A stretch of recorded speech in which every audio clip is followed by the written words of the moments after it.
Muy bien, hermanos, sin duda que este es uno de los tratamientos o de las exposiciones un poquito más técnicas del asunto, pero pues sabemos que entre nosotros, hermanos, hay también distintos intereses y niveles en los que abrazamos estas cosas, y así como se han dicho asuntos sencillos, pedagógicos, también es necesario que los estudiantes más avanzados y los que estamos constantemente acercándonos a la confesión de fe entendamos un poco más el documento.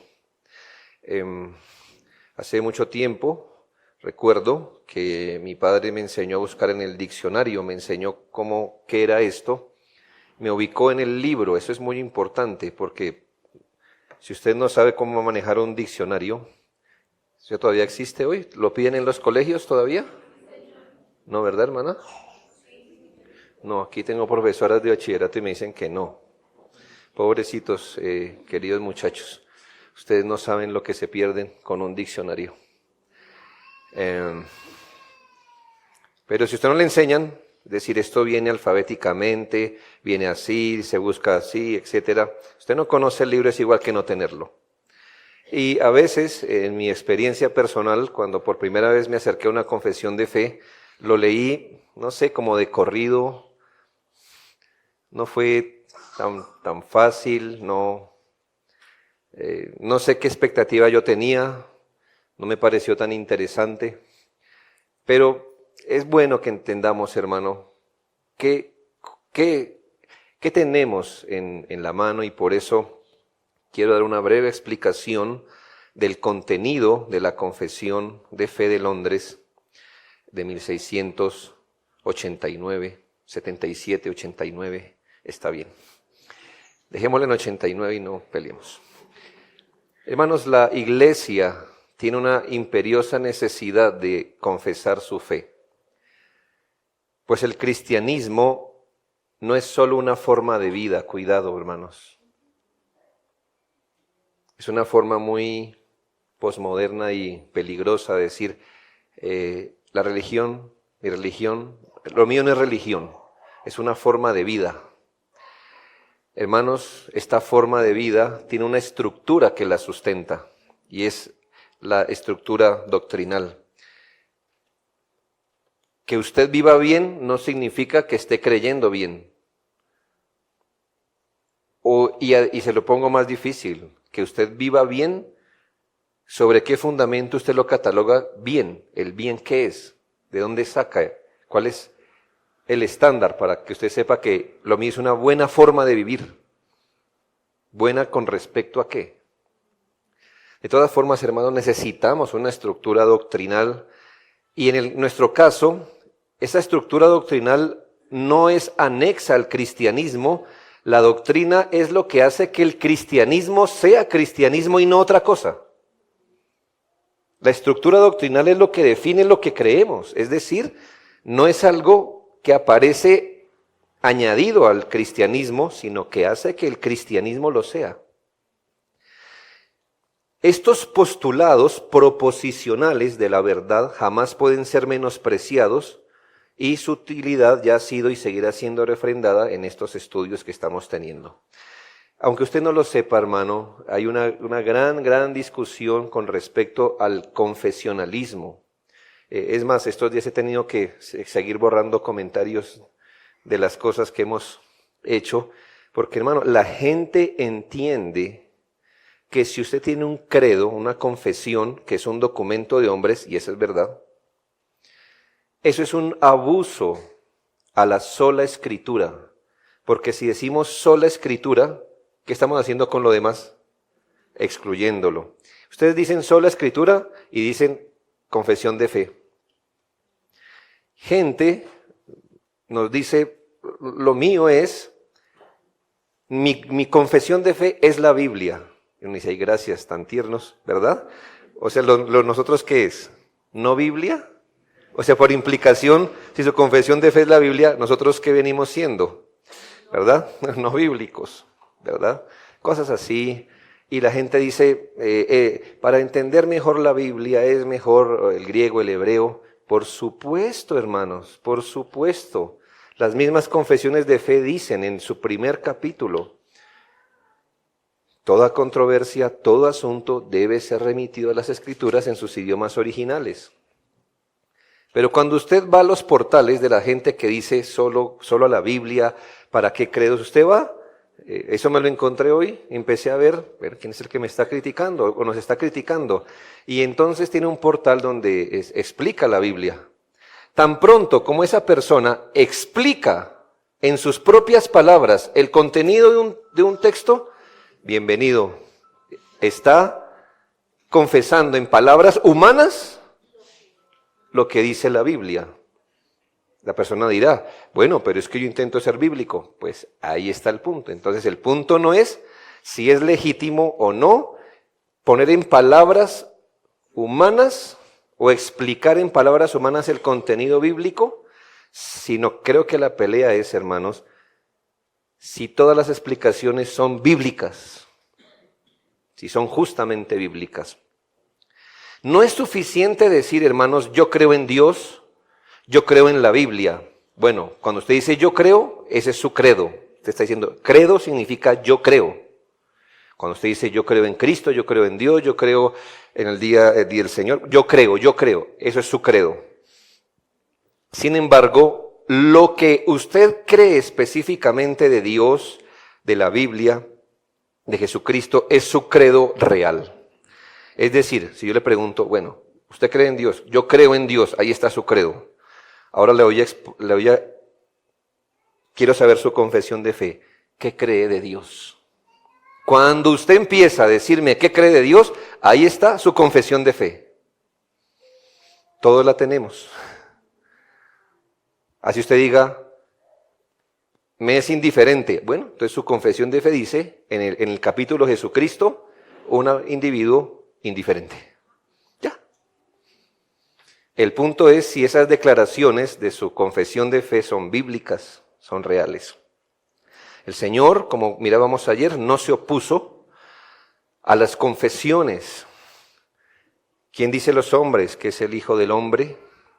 El Señor aprobó la confesión que hizo el apóstol Pedro, y de ahí en adelante la iglesia, los discípulos, nos convertimos en personas que confesamos nuestra fe.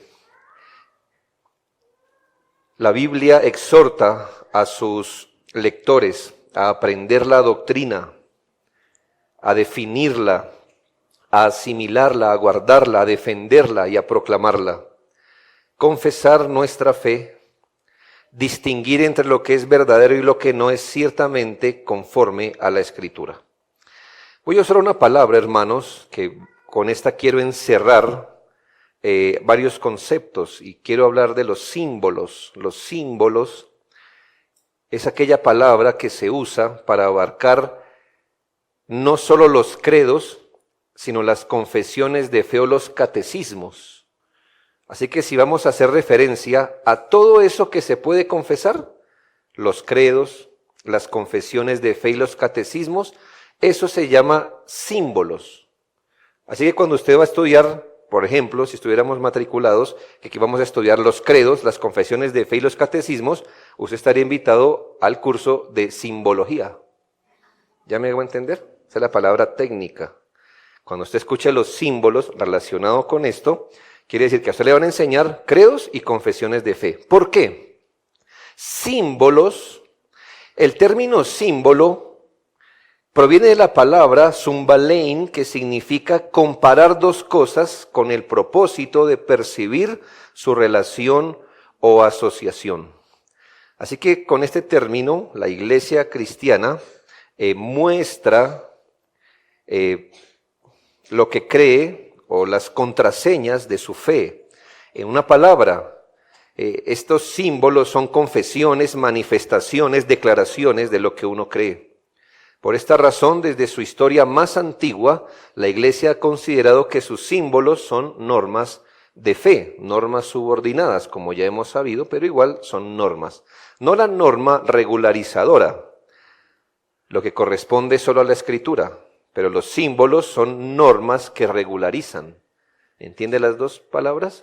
No es norma regularizadora, sino normas regularizadas que de forma subordinada hablan lo que la palabra de Dios dice.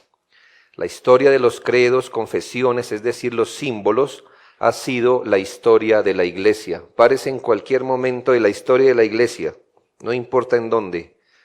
Y ahí hay un símbolo, siempre. ¿Por qué? Porque la fe que se cree, se confiesa. A veces se hizo bien, a veces se hizo mal, pero se hizo, que es el punto. La iglesia siempre ha confesado lo que cree o lo que cree creer. Algunos desean sentar una posición general, otros una posición particular, en fin, es la historia de la iglesia. Este estudio, como bien dijo el pastor, es injusto en 3 días. Hermanos, hay estudios especializados de años en esto, así que usted no va a salir de aquí diciendo, soy experto en simbología. Bueno, al menos cumplimos el propósito. Si usted al leer un libro, ya se ubica de qué estamos hablando. ¿Me hago entender? Pero adelante, hermanos, porque de esto se trata. Lo primero que quiero hacer es responder la pregunta, ¿cómo podemos clasificar las diferentes confesiones o símbolos? En términos muy generales, los dividiremos en 3 grupos, los ecuménicos, los universales y los particulares o personales. Esta clasificación, hay gente que la clasifica de otra manera, etcétera, no vamos a discutir eso, pero nos sirve esto que es sencillo. Los símbolos ecuménicos, la primera clasificación, se llaman a esos credos que han sido aceptados por toda la cristiandad, sobre todo la cristiandad antigua. A eso se le llaman credos, así se pueden clasificar. Y que son al día de hoy reconocidos todavía. Esa es la primera categoría, símbolos ecuménicos. Luego vienen los símbolos particulares, que son aquellos que se adoptan por diferentes denominaciones de la cristiandad dividida. Debemos saber, hermanos, pues que por motivos de interpretación, la cristiandad se divide en interpretaciones, y eso no lo vamos a ocultar, hermanos. Es decir, se divide en interpretación, que sería lo mismo decir que se dividen en denominación, si así quiere, y por eso tenemos confesiones anglicanas, luteranas, calvinistas, bautistas, solo por poner un ejemplo. Y tenemos símbolos privados. Son los formulados por individuos particulares o que solo se refieren a un asunto en particular. Por ejemplo, hermanos, se conoce una confesión de Lutero en 1528, donde solo abordó la Santa Cena. Es ya muy particular, ¿no cree? Ya es muy detallado, no tenía en mente toda la fe, sino algo muy, muy particular, y lo hizo él para darle luz a sus discípulos. Así que cuando usted entra, vamos a suponer que usted entra al portal que dice confesiones de fe o credos o símbolos, ahí usted va a encontrar de todo. Símbolos ecuménicos, símbolos denominacionales o símbolos privados. También, hermanos, los credos pueden ser entendidos, los credos o catecismos se pueden clasificar por su organización, pueden ser verticales u horizontales. Yo le estoy enseñando qué encontrar, ¿no? O sea, cuando usted le abra un catecismo o un credo, mire la primera pregunta, ¿dónde empieza? Hablamos de símbolos verticales cuando empiezan con Dios y de ahí hacia abajo. ¿Ya? Pero, por ejemplo, hermanos, ¿cuál es la primera pregunta del catecismo de Heidelberg? ¿Cuál es tu esperanza en la vida y en la muerte? ¿Sí ve? ¿Dónde empezó? Horizontal, no empezó allá, empezó aquí. Y los catecismos generalmente hacen eso. Cuando usted vea la primera pregunta, ya va a entender qué es lo que le va a decir. ¿Qué usted debe esperar allí? Si empieza con Dios, es un símbolo que viene vertical. Si empieza con preguntas de nuestra vida cristiana, son horizontales. Y todo esto, hermano, se ha hecho en la historia. Y alrededor se tejen las demás doctrinas. Ciertamente hay mucha variedad y es bueno, hermanos, a uno nunca le enseñan eso, pero si usted quiere leer un libro y entenderlo, siempre se le recomienda, primero lea la parte de atrás de la carátula. Si es un libro bien hecho, ahí le va a decir más o menos de qué se trata. Y si no, entonces vaya usted, lea el prólogo y luego lea el índice. A usted no le enseñan eso, pero si usted hace todos esos ejercicios, cuando usted entra al libro, más o menos sabe para dónde va. Hermano, cuando se enfrenta a una confesión de fe, un credo, lo que sea, lea la primera pregunta o lea el primer encabezado y ahí usted va a saber cuál o hacia dónde lo quieren dirigir. Muy importante eso. Primer capítulo de nuestra confesión de fe, entonces, ¿cuál es? Bueno, muy bien. Eso se me hace que es vertical. ¿Me hago entender? Pero ya vamos a ir. También, hermanos, hay mucha variedad en las confesiones, símbolos, catecismos, etcétera, al mirar un poco más de cerca los diferentes capítulos. ¿Por qué? Porque, hermanos, es de muy obvio que quienes los hacen tenían un propósito en mente.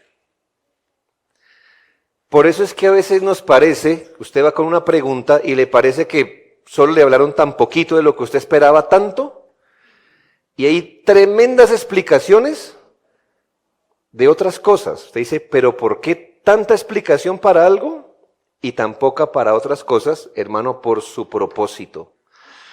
Por su propósito. Hay énfasis. Y se lo voy a demostrar en nuestra propia confesión de fe. Nuestra confesión de fe, aunque tiene 32 capítulos, tiene énfasis. Es decir, qué bueno esto, pero sobre todo mire aquí, que esto es lo que nos identifica. Porque el énfasis, ¿qué es? Pues están diciendo, aquí queremos poner atención y queremos que usted ponga atención aquí. Hermano, es un libro y de eso se trata. Muy seguramente, hermanos, todas nuestras confesiones y credos tuvieron un contexto histórico que hicieron que lo que se confesara allí con énfasis se tuviera que confesar por algún motivo específico. Y eso está bien, hermano, saberlo, porque eso hace parte del distintivo.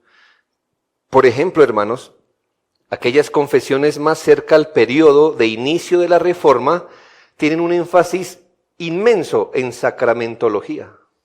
Pero grande, harto, muchas páginas de cómo entienden los sacramentos. ¿Por qué? Bueno, pues que al inicio de la Reforma, ese era un asunto para discutir. ¿Me hago entender?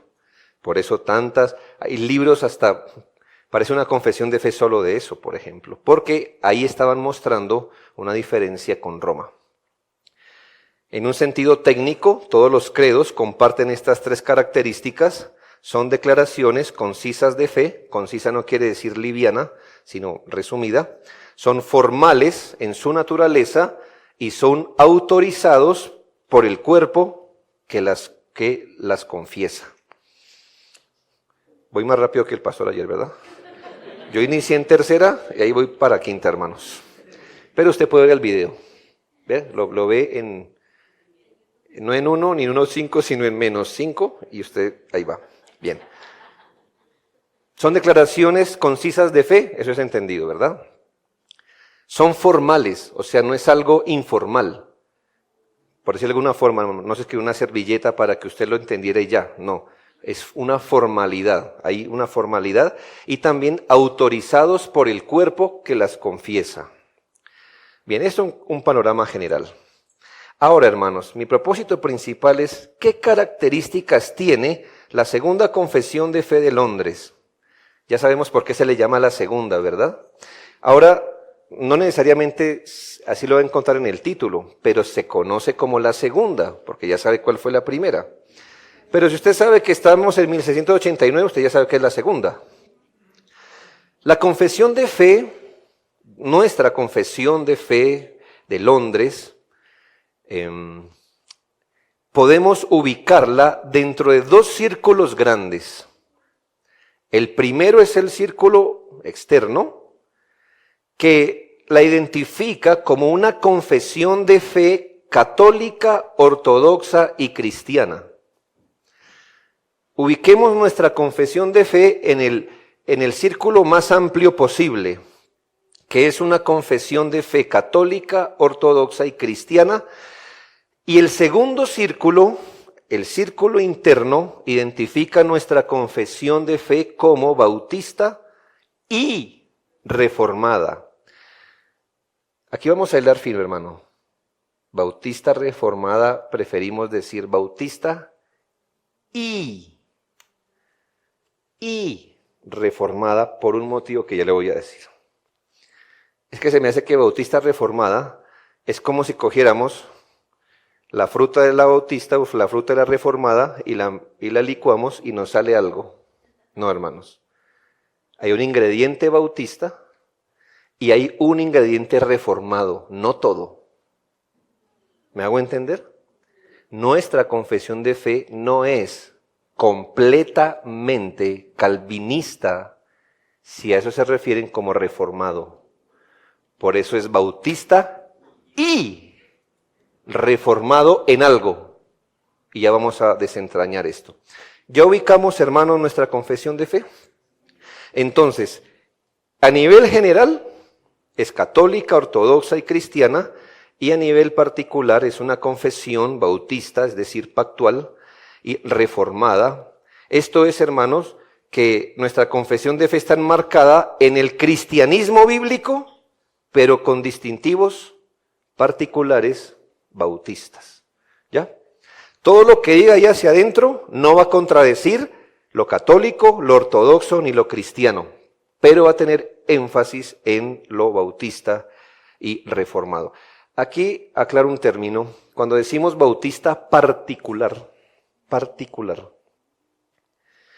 ese es un sinónimo de reformado o, sobre todo, predestinatario. Cuando decimos que somos bautistas particulares o que tenemos una confesión bautista particular, nos estamos distanciando de los bautistas generales. Los bautistas generales son arminianos, ¿ya? No son predestinatarios, son arminianos. Por eso nosotros decimos somos bautistas particulares. Así que no usar la palabra particular como, ay, somos singulares, somos sui generis. No. Significa, hermanos, que sí que tenemos una taxonomía especial. Hermanos, mire, lo que queremos decir es que somos bautistas que creemos en la predestinación. Eso se llama bautista particular. A diferencia del bautista, que el pastor no tuvo tiempo, pero en los bautistas que surgieron en Inglaterra, había gente con convicción eclesiológica bautista, pero su entendimiento de la salvación era arminiana. Son los bautistas generales. Bueno, con ellos también nos echaron en la misma bolsa. ¿Recuerda la bolsa que él dijo? Donde echaron a los anabaptistas, a los bautistas particulares, generales, y lo hicieron así y a todos los persiguieron. Pero bueno. Quiero explicar qué entendemos por católica, ortodoxa y cristiana. No tropiece con el término católico, tropiece con católico romano, pero no con el término católico. Católico significa que estamos comprometidos con todas las doctrinas que han sido creídas por los cristianos a lo largo de la historia de la Iglesia de Jesucristo. La confesión de fe es un documento católico en este sentido. Somos cristianos católicos. Con esto queremos decir que estamos comprometidos con las doctrinas representadas en lo que ha creído el cristianismo a lo largo de la historia. Usted dirá, pero a mí me parece que ahí cabe mucho. Sí, hermanos, pero es una descripción grande. Ya después vamos cerrando, pero eso es así.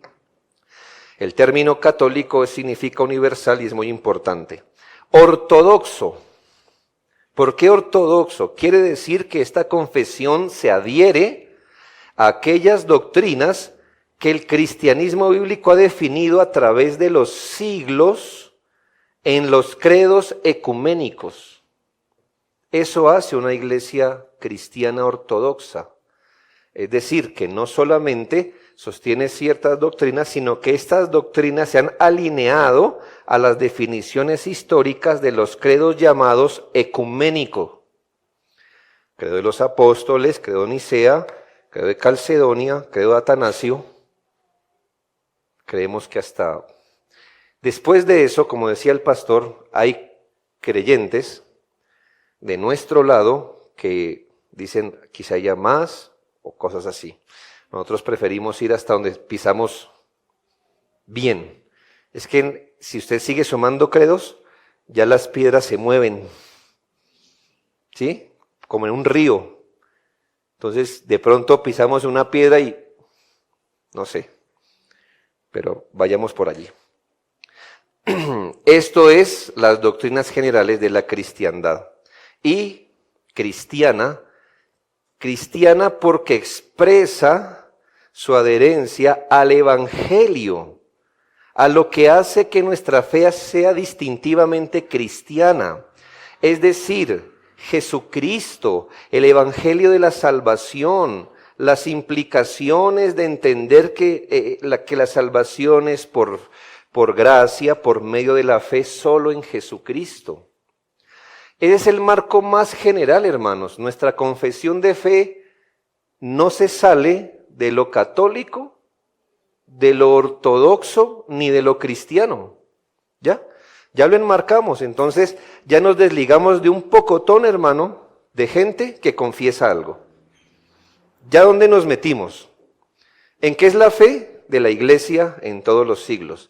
¿Qué es la fe de la iglesia expresada en los credos ecuménicos y qué es la fe distintivamente cristiana? Es decir, reconocemos a Jesucristo como el centro de nuestra fe y la salvación por gracia mediante la fe. Eso no es todo, hermanos, es el marco general. O sea que eso nos hace, hermanos, pertenecer a lo que se conoce la sana doctrina. Pero hablemos del círculo interno, muy importante. Dentro de todo ese espectro de color café que teníamos, dentro de todo ese espectro, hacemos parte de un grupo que se identifica, además de eso, o sea, no tenemos ya ningún problema con los credos, con lo que confiesan los credos, no tenemos problema con lo que confiesa el cristianismo, ¿no? Hace parte, pero dentro de ese espectro tenemos una identificación con ciertas doctrinas particulares que nos hacen eso y no otra cosa. ¿Ya? Es nuestra identidad. Es decir, en todo el espectro de la cristiandad, entendemos la fe de una forma específica. La entendemos de forma general, pero específicamente ¿por qué bautistas? Y aquí nuestra herencia bautista y reformada. Nuestra confesión de fe es una confesión pactual. Quiere decir, hermanos, que entendemos la Escritura desde la perspectiva del federalismo. Usted dirá, ahí ya empezamos a enredarnos. Bueno, hermanos, ahí tiene tema. Tengo unos videos, como 5, no sé, sencillo, si usted quiere saber qué es federalismo. Pero, ¿a usted no le han preguntado de qué se trata la Biblia? ¿Qué diría usted? Mire, en todo el espectro hay una manera en que usted le debe hallar coherencia a la Escritura, ¿sí? A menos de que usted crea que tenemos muchas historias inconexas que no van para ningún lado, a menos de que usted crea eso, usted cree que la Biblia tiene un orden, que la Biblia tiene un tema, un temario, que la Biblia va de un lugar y desemboca a otro. Esa manera particular de entender el contenido de la Biblia, para nosotros se llama federalismo, o nuestra famosa doctrina del pacto. Eso en sí creo que a veces ni siquiera es una doctrina, es nuestra hermenéutica con la que entendemos la Biblia. Es la hermenéutica con la que entendemos cada cosa. Entonces, si usted me pregunta, ¿y esto por qué está aquí? Yo digo, esto está aquí por esto. Ahora, pregúntele a otra persona que esté dentro del círculo café. ¿Por qué este personaje está aquí? Posiblemente le diga, está por este motivo, diferente a nosotros. ¿Ve? ¿Y por qué aquí está Abraham? Ellos le van a decir, Abraham está aquí por esto. Y usted va a decir, Abraham no está aquí por eso. ¿Dónde está la diferencia? En nuestro entendimiento particular del federalismo. Nuestro federalismo es particularmente bautista y aquí partimos una gran diferencia con la teología presbiteriana. ¿Sabe, hermano? Nuestra mayor diferencia con los presbiterianos no es que ellos bautizan bebés. Eso es antibíblico, hermanos. Pero eso es la rama última. Eso es el último cuadro. ¿Por qué creen ellos eso? Por su teología pactual. ¿Sabe qué es dispensacionalismo? Creo que la mayoría aquí era dispensacionalista antes de ser. Usted dice, yo no era eso. Usted lo era, lo que pasa es que no sabía. Es decir, ¿esperaba el rapto? ¿Y el milenio de 1000 años en la tierra? Bueno, usted era dispensacionalista, punto. Pero ¿por qué se cree eso? Porque su visión, los lentes con los que lee, son dispensacionales. Los nuestros son pactuales, es decir, pero la teología federal bautista. Siendo pactual, bautista, esto tiene varias implicaciones. Somos también congregacionalistas e independientes. Entonces, ahí donde también rompimos con Westminster. Westminster no es congregacionalista, es presbiteriana. ¿Cuál es la opción al presbiterianismo? Congregacionalismo, ¿me hago entender? Y la independencia de la iglesia local. Así que usted dice, por ejemplo, yo soy bautista, pero no creo en la independencia. Cámbiese de nombre, amigo. ¿Ya? Cámbiese de nombre.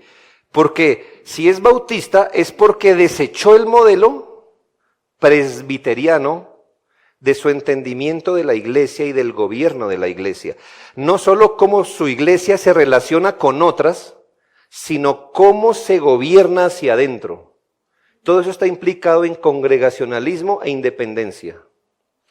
Así que bautista, congregacional e independiente. Usted dirá, muchas palabras. Bueno, ahí tiene pastores, gracias a Dios, ¿verdad? Pregúnteles. Pero es un distintivo, o sea, nadie puede decir, soy bautista y no soy pactual, por ejemplo. Diría, está confundido. O no soy congregacional o no soy independiente. Porque por definición, gracias a nuestra doctrina pactual, esas cosas pasan. También es independiente por el concepto eclesiológico que una iglesia tiene todo el poder necesario para regularse a sí misma sin depender de un elemento, organismo, organización fuera de ella. Por eso también, hermanos, nuestra membresía es regenerada y por eso en la iglesia no tenemos miembros no regenerados, o al menos es nuestra procura. Los presbiterianos consideran a los hijos bautizados de los creyentes parte de la iglesia visible. Nos dicen, no, claro, no es de la iglesia invisible, pero de la visible sí. Nosotros no, hermanos. Ya ve, hermanos, tenemos una gran deuda y amor por los presbiterianos, pero nosotros fuimos más allá. Fuimos más allá. Lo decimos con humildad, hermanos, porque cuando usted va más allá de que su papá, usted lo dice con humildad. ¿Me hago entender? Con humildad. Pero es una confesión de fe, ya le dije más o menos, que es bautista y pactual, una confesión de fe reformada en dos sentidos. Mire, somos reformados, o nuestra confesión de fe es reformada en dos sentidos. Primero, que se identifica plenamente con la soteriología predestinataria. ¿Duras las palabras?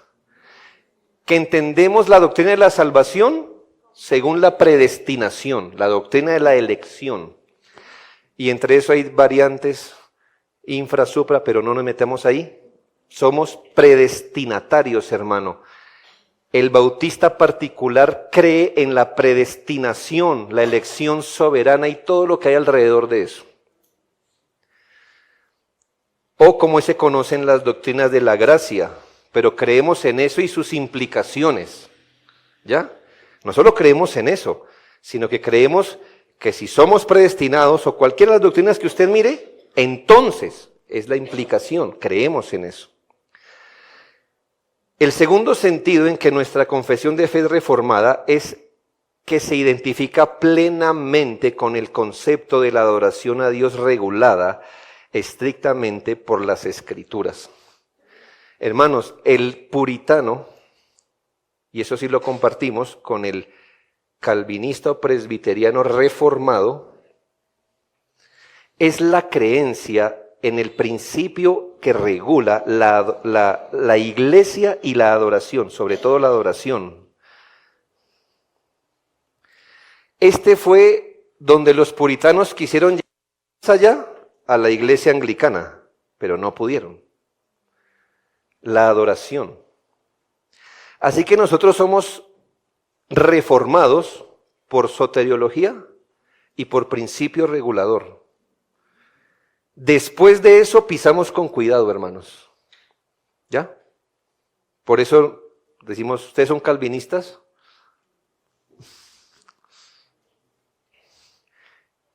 En un porcentaje importante, porque Calvino entendió todo desde la visión de Dios, de la predestinación. Calvino entendió las cosas desde... y él lo confiesa así en el libro que se llama ¿Cómo reformar la iglesia? ¿Alguno me ayuda? Sí, ¿cómo? La necesidad de reformar la iglesia. Él le escribe esa carta a un rey y dice, hay dos cosas en que consiste la reforma. Uno, las cosas que pertenecen a la salvación, y dos, cómo adorar a Dios. Para él ser reformado eran esas dos cosas. Bueno, Calvino. En este sentido somos reformados, en este sentido somos calvinistas, no en todo, sino en este sentido, y en este sentido somos puritanos. Es en este sentido que lo somos. Más allá, hermanos, yo diría, déjeme ver, déjeme leer, déjeme mirar. Y con los lentes que ya le he dicho, miramos las cosas. Gente tiene precaución con reconocer el trasfondo puritano de la Confesión de Fe de Londres. A nosotros nos dicen que nosotros no tenemos derecho a llamarnos reformados, que solo los que son calvinistas de todos los puntos pueden llamarse reformados. Noticias, hoy no hay calvinistas de todos los puntos. La Confesión de Fe de Westminster tuvo que rehacer un par de expresiones de su relación con el Estado. O sea que ellos tampoco son calvinistas de todos los puntos. Pero hermanos, aquí no estamos peleando por nombres. ¿Quieren nombres reformados? Quédense con ellos. No importa. ¿Me hago entender? ¿Les hace feliz y no nos van a ofender? Quédense con ese. No estamos peleando por nombres. Pero hermanos, como decía el pastor, leer la historia de la iglesia sin tener en cuenta a los bautistas es leer la historia de la iglesia así, con un solo ojo. Porque ahí estábamos, hermano.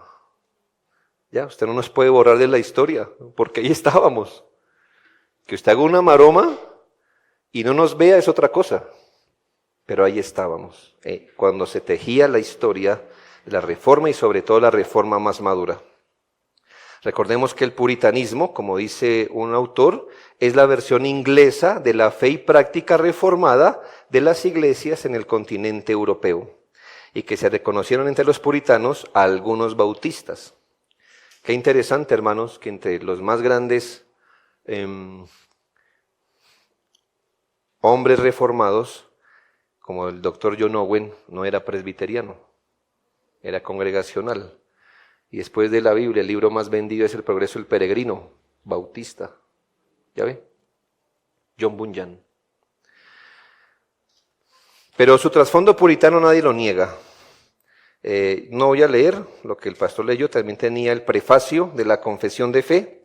Ellos dicen, nosotros no queríamos hacer nada nuevo, o sea, ¿para qué hacerlo? Nuestro punto no era decir, mire qué tan diferentes somos, sino nos identificamos con la fe ortodoxa, pero objetamos ciertos asuntos y los presentaron bíblicamente.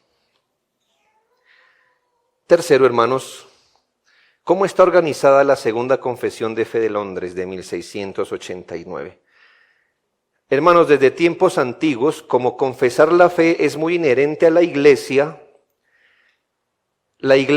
ha discutido hasta en el método. ¿Cómo presentamos la fe de manera más coherente? Si yo le pidiera a usted, elabóreme el contenido de su doctrina, ¿por dónde empezaría y por qué? ¿Me hago entender? Bueno, gracias a Dios eso ya se discutió, eso se discutía. No debemos empezar por aquí, no por aquí, no. Bueno, ¿cuál sería el método más adecuado? ¿Qué debería ir primero y qué después? ¿Qué orden sería el mejor para presentar la fe de forma coherente? ¿Qué orden siguió nuestra confesión de fe? Hermanos, muchas discusiones de cómo se debería, esto es histórico, al que le gusta leer, hay sí antigüedades, hermano, lea eso, porque son posturas de por qué se debería haber hecho así, no así, y al fin así quedó, hermanos. Los siguientes métodos que le voy a describir son los más importantes de la distribución del material teológico que ha adoptado la Iglesia protestante a partir de los días de la Reforma. Se conoce primero como el método trinitario, es decir, se quiere plantear el contenido de la doctrina siguiendo el credo de los apóstoles, como Dios creador, Dios como redentor, Dios como santificador.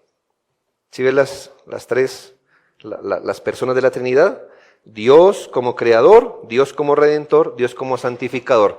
Debajo de esos tres departamentos, usted pone todo el cuerpo de doctrina. ¿Dónde pondría usted la doctrina de la providencia de Dios? Muy bien, Dios como creador, porque la providencia significa que Él gobierna lo que crea. Entonces, ahí va. ¿Dónde pondría usted, por ejemplo, la santificación? Muy bien, Dios como santificador, eso corresponde ahí. Entonces, usted piensa en su doctrina, tiene un esquema, la Trinidad, y empieza a colocar las doctrinas según como corresponda para darle coherencia a la fe. Este método no prosperó demasiado porque tiene sus debilidades, empezando con que para hacerlo usted tiene que dar por sentada la doctrina de la Trinidad. ¿Sí le da sentido? Usted no se preocupa por decir cómo es Dios trino, sino que lo tiene que dar por sentado para hacer su esquema. Y por eso muchos lo han deslegitimado. Segundo, se conoce el método analítico. El método analítico comienza con lo que su método considera la causa última o la finalidad de la teología, es decir, la bienaventuranza. Y luego procede adelante.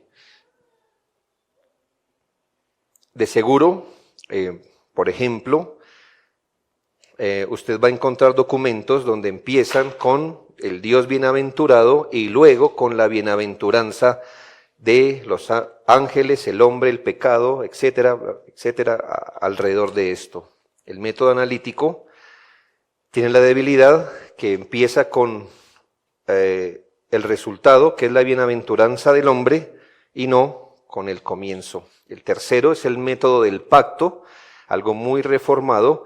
Gente entiende, hermanos, que nuestra confesión de fe está organizada con este método. El método sigue el orden del pacto de obras y el pacto de gracia, así lo entienden. Pacto de obras, pacto de gracia, y así se organizan las doctrinas alrededor de estos dos grandes departamentos. Tenemos el método cristológico. Gente dice, pues somos cristianos, ¿por dónde deberíamos empezar? Por Cristo. Y de allí derivan toda la distribución. Bien, usted puede averiguar de eso, le estoy dando claves para que usted entienda y búsquelo así, métodos de la distribución de la dogmática. Y verá las discusiones, pero pros, contra, ¿por qué documentos se distribuyeron así? Pero está el método más reconocido, hermanos, que en general ha caracterizado la distribución de la dogmática en la historia, y es el método sintético. Este método tiene su punto de partida en Dios y trata las diversas doctrinas en su orden lógico, en que surgen en el pensamiento y que hace que usted las entienda de forma más inteligible. Comienza con Dios, luego con el hombre.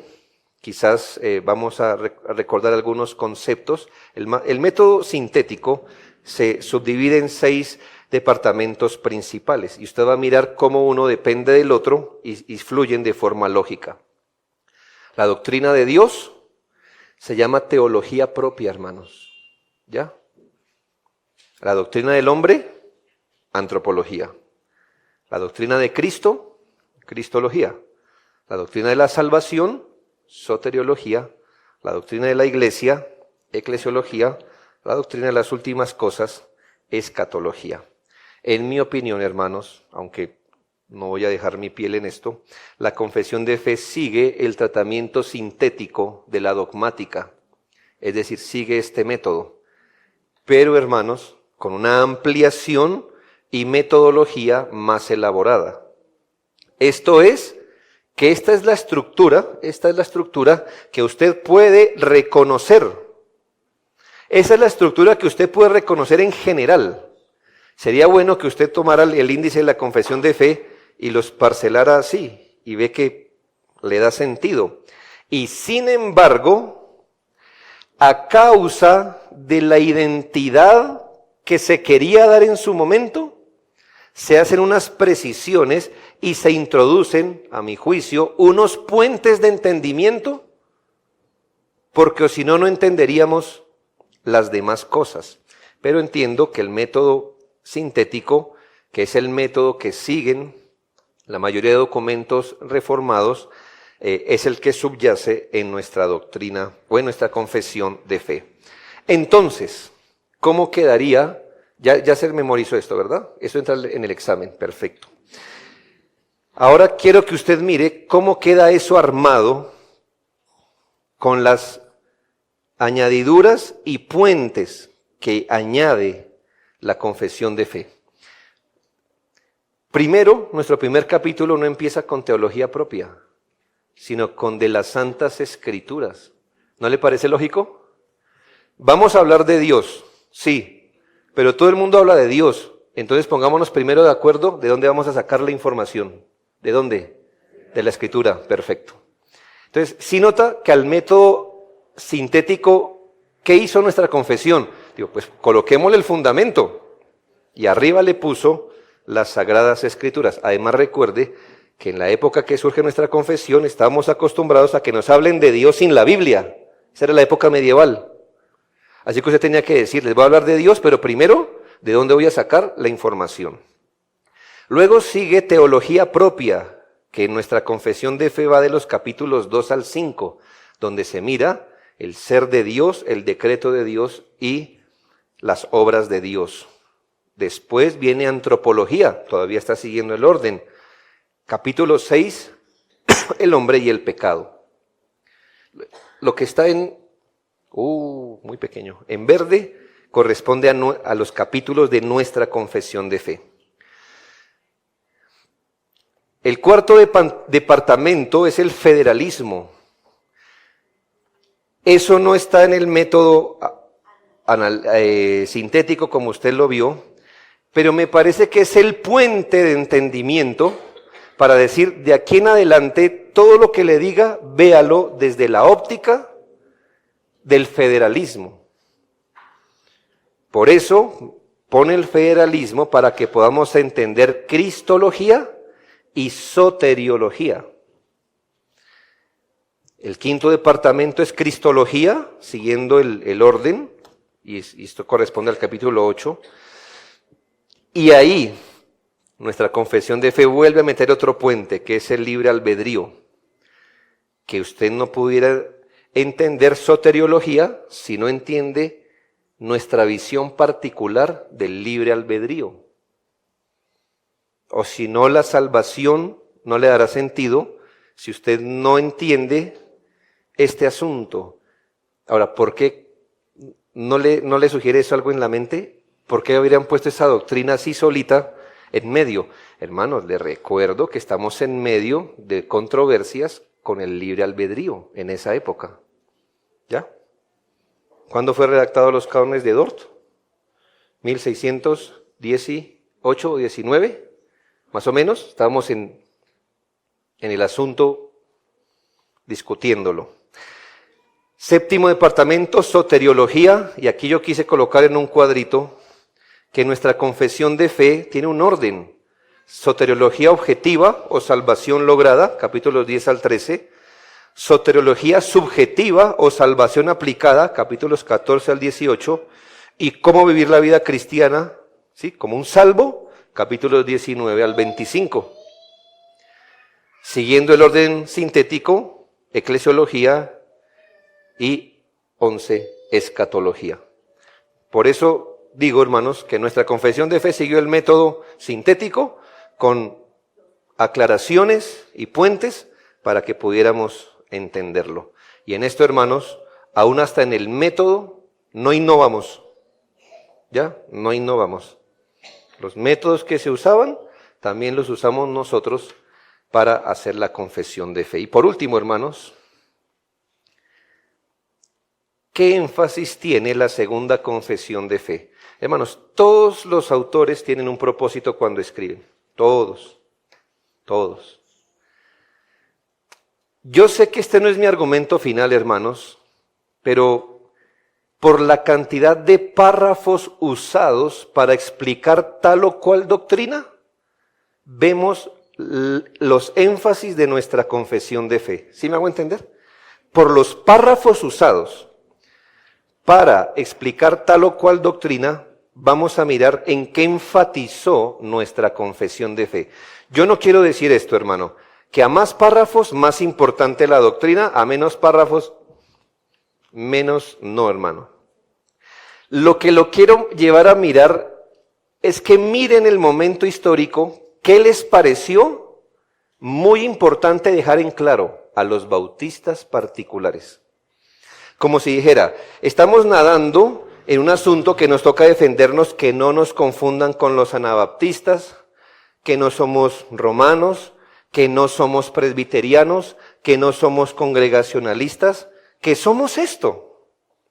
Entonces vamos a colocar y a explicarlo de tal manera que quede claro en dónde pusieron sus ojos. Ahora, le va a parecer extraño que, por ejemplo, que para explicar Dios y la Santísima Trinidad se usaron 3 párrafos. Usted diría, tremenda doctrina tan complicada. Y si usan 3 párrafos, ¿por qué? Piense un por qué. Hermanos, es que esto ya se discutió desde Nicea, eso ya. Entonces, ¿qué hizo la confesión de fe? Como esto no es ningún problema, y no nos están persiguiendo o catalogando de secta por esto, pues dejemos sentada la posición y vamos adelante. Así que aquí en un cuadrito, ojalá pueda verlo. En amarillo están los párrafos cuando suman más de 5. De las Sagradas Escrituras, ¿cuántos párrafos le dieron, hermano? Mire cuál era la discusión, qué bonito. La Trinidad, 3, del decreto de Dios, 7. Recuerde que somos predestinatarios. Toca dejarlo bien claro, que no éramos bautistas arminianos. De la creación, 3, de la divina providencia, eso es muy calvinista, hermanos. De la caída del hombre, sí, está bien, del pacto de Dios. ¿Por qué 3? Porque simplemente le están diciendo, de aquí en adelante lea así. Por eso no se encarga, después lo va a justificar en los demás párrafos. De Cristo el mediador, 10. Hermano, contra Roma, ¿no cree? Qué bien. De libre albedrío, 5.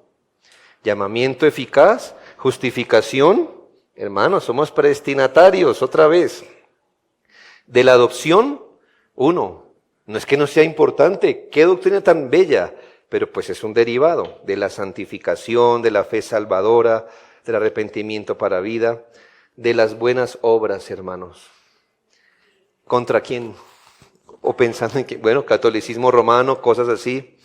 De la perseverancia de los santos, 3. De la seguridad, 4. La ley de Dios, 7.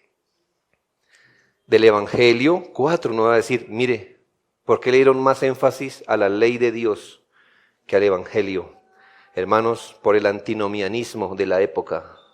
Sectas antinomianas. ¿Y qué quería decir el bautista? A mí no me confunda con eso. Yo creo en la validez de la ley.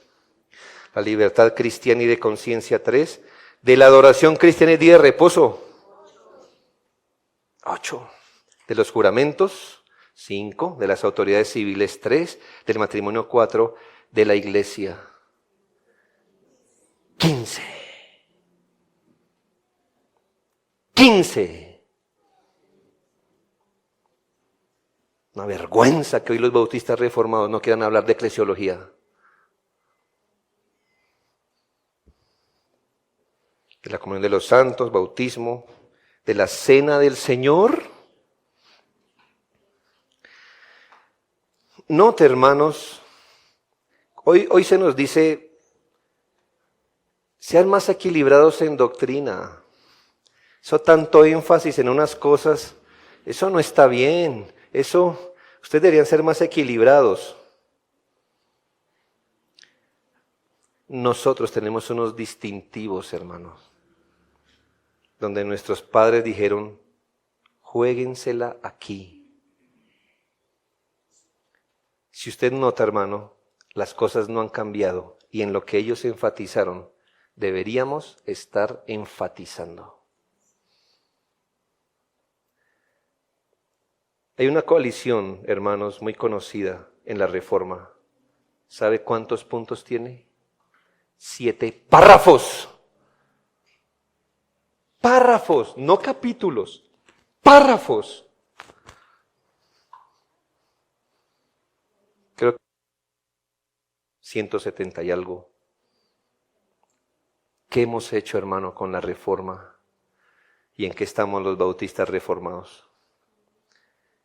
Es bueno que usted aprecie a qué nos aferramos y qué es lo que nos dio identidad como bautistas en su momento. Y podamos adelantar, hermanos, una reforma inteligente, es decir, muy pensada, muy consciente.